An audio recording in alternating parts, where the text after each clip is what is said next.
Assalamualaikum warahmatullahi wabarakatuh.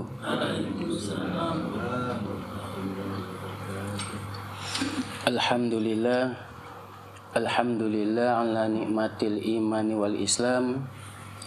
Alhamdulillahillazi anzala alainal Qur'an. Alhamdulillahillazi hadana lihaza wa ma kunna linahtadiya laula an hadanallah. Asyhadu an la ilaha illallah wahdahu la syarika lahu wa asyhadu anna sayyidana wa maulana wa habibana Muhammadin abduhu wa rasuluh la nabiyya ba'da. A'udzu billahi minasy syaithanir rajim. Bismillahirrahmanirrahim. Kullu ummati yadkhulunal janna ila man aba. Man ata'ani dakhala janna wa man asani faqad aba. Yang pertama-tama, puji dan syukur kita terhadap kehadiran Allah Subhanahu wa taala. Berkat karunia-Nya Allah Subhanahu wa taala, berkat hidayahnya Allah Subhanahu wa taala, kita dikumpulkan di tempat yang mulia, di tempat yang paling disukai oleh Allah Subhanahu wa taala, di tempat yang paling dicintai oleh Allah Subhanahu wa taala, yaitu masjid.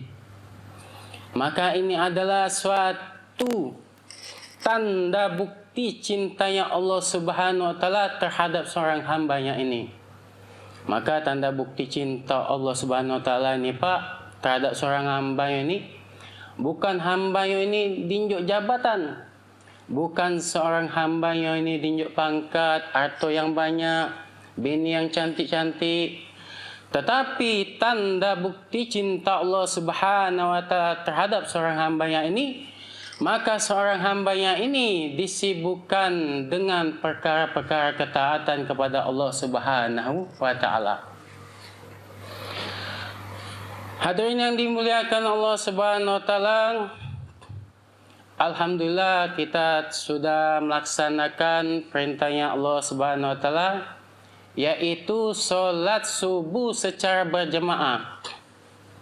Maka solat ini perintahnya Allah dan berjemaah adalah sunnahnya baginda Nabi Muhammad sallallahu alaihi wasallam.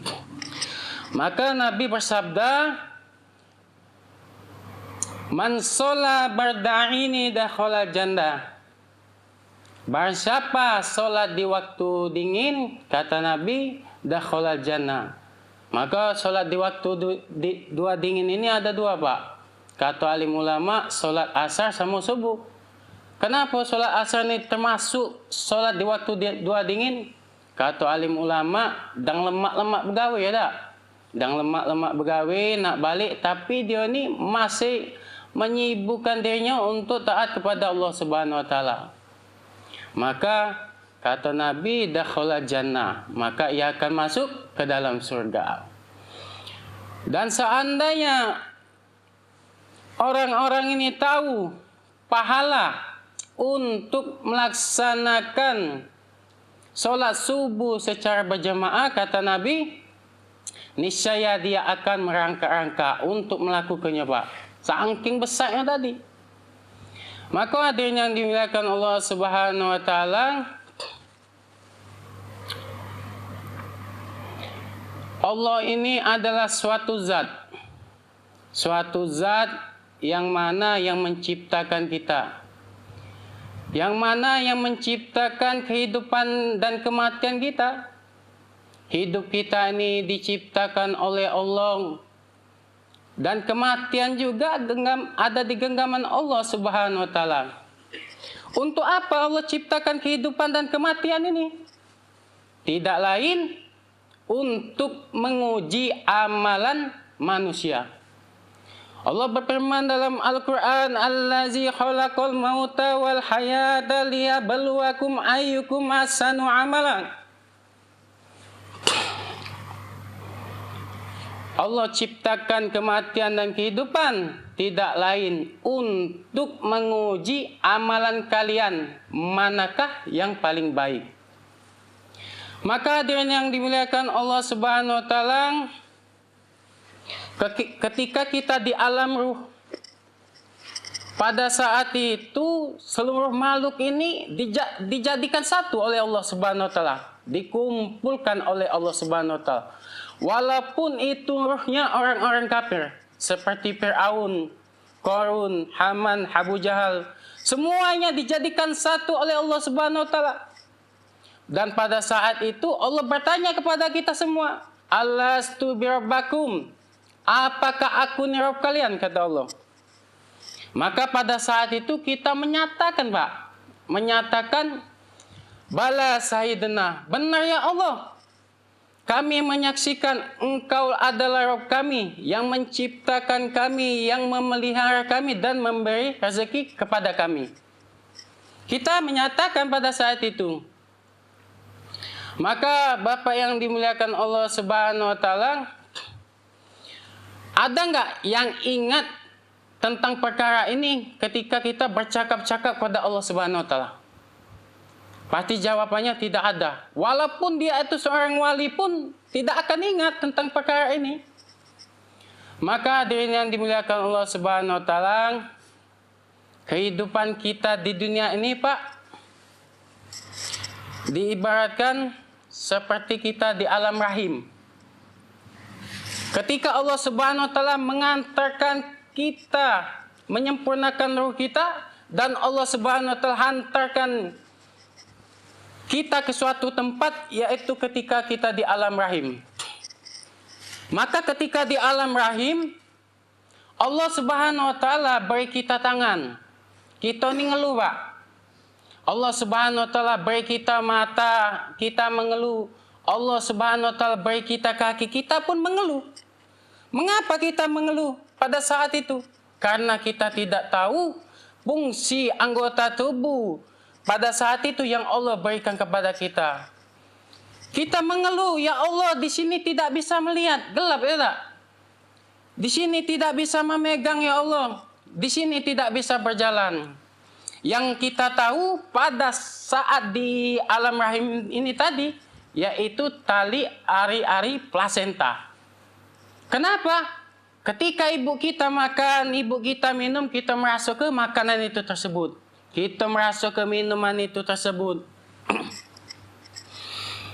Maka hadirin yang dimuliakan Allah Subhanahu wa taala, kehidupan kita di dunia ini begitu juga.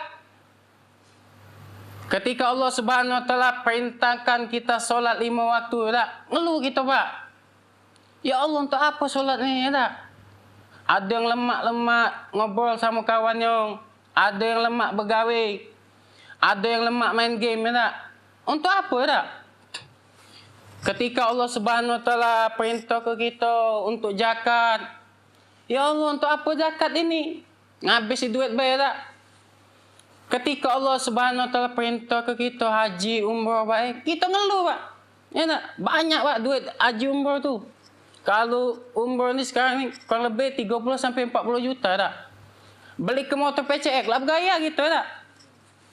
Ketika Allah Subhanahu wa taala perintah ke kita untuk mendakwa ke agama yang Allah Subhanahu wa taala, kita pun mengeluh, Pak. Masya Allah. Ngeluh, Pak. Ngajak kebaikan, kita ngeluh.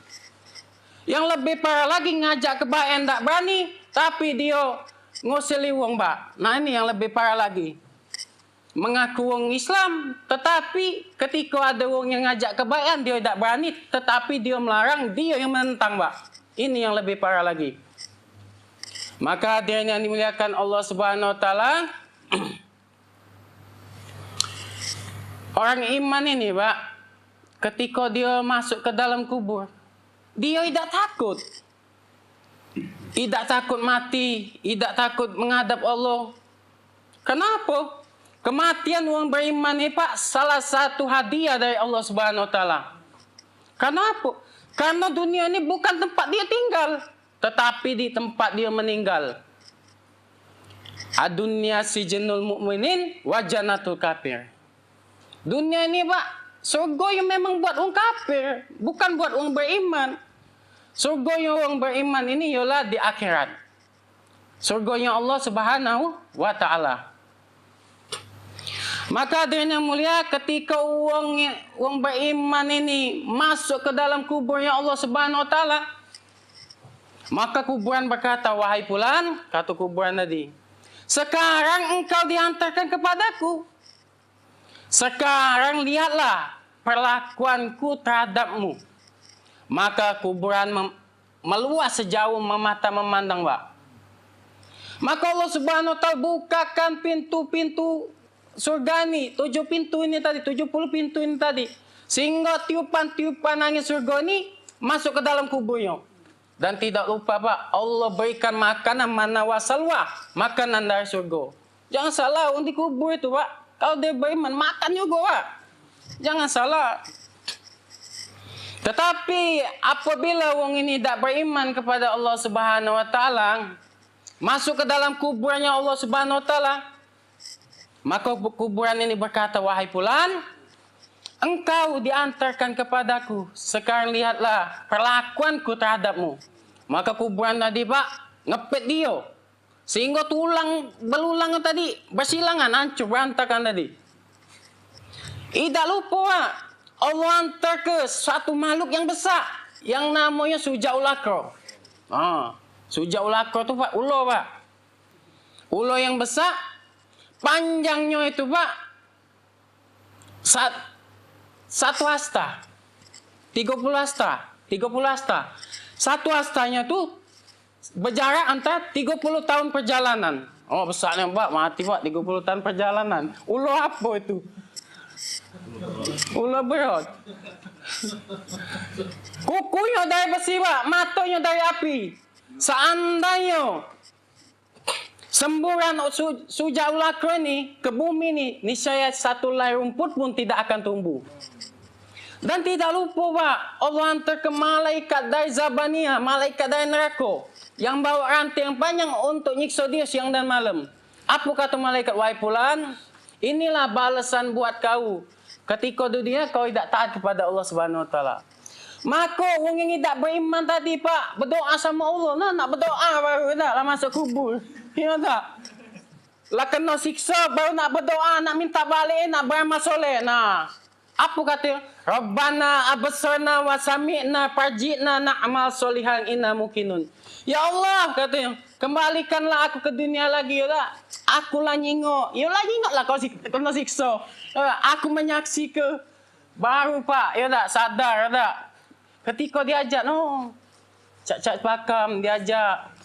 Pak Ustaz, kau tak ingat aku lagi bergawe ni. Aku ni sama baik, ya tak? Jihad juga. Iya, Pak. Iya, baik kami, Pak. Ngilang perdebatan tadi. Ya tak? Oi, Pak Ustaz, kau ni kata akal ni, ya tak? Ngajak ya aku. Tiap-tiap hari kata. Aku nak nyari makan pula.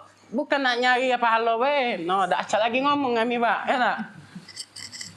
Maka yang dimuliakan Allah Subhanahu wa Ta'ala, kehidupan manusia ni yang paling terpenting, Pak, adalah mengusahakan atas iman, Pak. Iman ini sangat penting, Pak, untuk kehidupan kita sehari-hari. Apabila kita ni tak ada iman, Pak, ketika kita bergawe, Pak, diajak maling laju. Benar tak? Diajak korupsi laju. Iya. Kalau kita tak ada iman. Tetapi apabila kita ni ada iman, Pak, nak ngajak kita yang aneh-aneh ni, kita tolak pasti. Benar tak? Iya. Maka dia yang memuliakan Allah Subhanahu wa Ta'ala, sampai-sampai, Pak, Nabi kita, Nabi Muhammad SAW ini memerintahkan para sahabat untuk memperbarui keimanan mereka. Saking pentingnya iman tadi. Jadjidu imanakum, kata Nabi kita. Perbarilah keimanan kalian. Wa kaifa nujadidu imanana?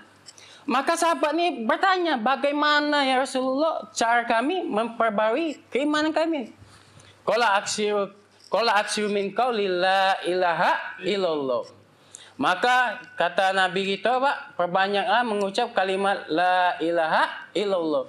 Sudah solat tu jam lari dulu, Pak. Zikir dulu, tak? Pagi petang minimal. Subhanallah, alhamdulillah, wa la ilaha illallah, Allahu akbar, baru la ilaha illallah. Apabila, Pak, kita mati dalam keadaan mengucap kalimat la ilaha illallah, man mata wa huwa la ilaha illallah dakhalal jannah. Maka kita dijamin oleh Allah langsung masuk surga, Pak. Itu jaminannya. Maka dia yang dimuliakan Allah Subhanahu wa Ta'ala, Pak, kami di sini Pak belajar juga Pak, belajar agama sama baik Pak. Kami dulu mungkin Pak pernah menyicipi namanya jahiliyah Pak. Ya tak? Tidak taat sama Allah Subhanahu wa taala.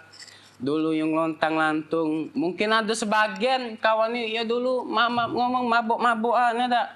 Tetapi Pak, dengan cara kami mengikuti belajar itikaf di masjid selama 3 hari, 40 hari, 4 bulan. Kami diperbaiki oleh Allah Subhanahu wa taala. Diperbaiki solat kami, zikir kami. Dulu tak baca ngaji Pak. Dulu tak baca solat kami baca solat. Dulu tak tahu Pak cara ngambil uduk, alhamdulillah. Dulu Pak aku kira Pak ngencing itu Pak tegak Pak. No, cuma buka setting terus katanya tak. Rupanya tidak Pak. Ku baca dalam kitab itu salah satu uang yang mentang Allah Subhanahu wa taala uang yang ngencing tegak Pak. Parah tak? Parah kan? Sudah tuh Pak 1 tetes. Kencing kita ini netes di celana kita ini Pak. Ini ketika kita bawa solat, tidak sah Pak solat kita. Karena salah satu syarat solat itu ialah suci dari hadas besar dan hadas kecil. Tidak sah Pak. Tidak masuk syarat sudah. Maka hati-hati. Ketika aku Pak sebelum melok jemaah tabligh Pak, kukira lah benar Pak ibadahku. Lah merasa solat, ngaji Pak aku Pak, sedekah berbagi, tahu sama haji umroh. Ketika aku menyelami melok jemaah tabligh ini Pak, ternyata ya Allah, aku ni ibarat budak kecil baru lahir. No. Masih banyak kekurangan. Ku jengok, ya Allah, budak kecil habis Al-Quran Pak samping aku. 30 juz. Bukan itu Pak, baca kitab kuning Pak. No. Ku kira aku tadilah pakam nian. Rupanya tidak Pak. Tak ngerti apa-apa. Budak kecil baru lahir aku ni. Maka bapak-bapak yang dimuliakan Allah Subhanahu wa taala, duduknya kita di sini Pak, bukan berarti nak nyeramai bapak-bapak di sini, bukan. Di sini Pak semata-mata kita untuk mencari ridhonya Allah Subhanahu wa taala. Ketika majelis ini selesai, dosanya Allah ampuni Pak. Oh, Allah gugur ke tak? Jadi duduk yang kita ini tadi Pak, mengharap itulah Pak. Ya tak? Walaupun yang ngomong ini tadi masih belepotan ya tak? Jangan nyingok yang ngomong, tapi nyingok majelis yang membicarakan kebesaran Allah Subhanahu wa taala. Karena ketika Allah tidak ciptakan manusia ini Pak, malaikat ini protes. Kenapa protes malaikat ini? Karena tahu malaikat ini, manusia ini cuma nak merusak bumi ya Allah Subhanahu wa taala. Wahai Allah, kata malaikat, bukankah kami ini sudah cukup engkau ciptakan untuk taat sama engkau ya? Apa? Kata Allah, wahai malaikat, aku lebih mengetahui daripada engkau katanya. Ya. Ketika manusia ini Pak membicarakan kebesaran Allah Subhanahu wa taala, bersalawat kepada baginda Rasulullah SAW, mengingat majelisnya baginda Rasulullah SAW, maka kita ni dibangga-bangga di depan para malaikat oleh Allah Subhanahu wa taala.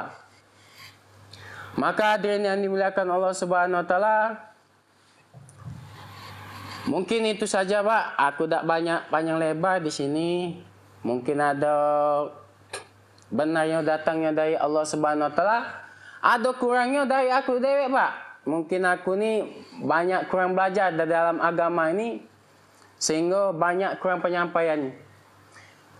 Dengan Allah aku mohon ampun, dengan bapak-bapak minta maaf. Dengan sempurnanya majlis, kita tutup dengan doa kifaratul majlis. Subhanallah bihamdi, subhanakallahumma wa bihamdika, asyhadu alla ilaha illa anta, astaghfiruka wa atubu ilaik. Assalamualaikum warahmatullahi wabarakatuh.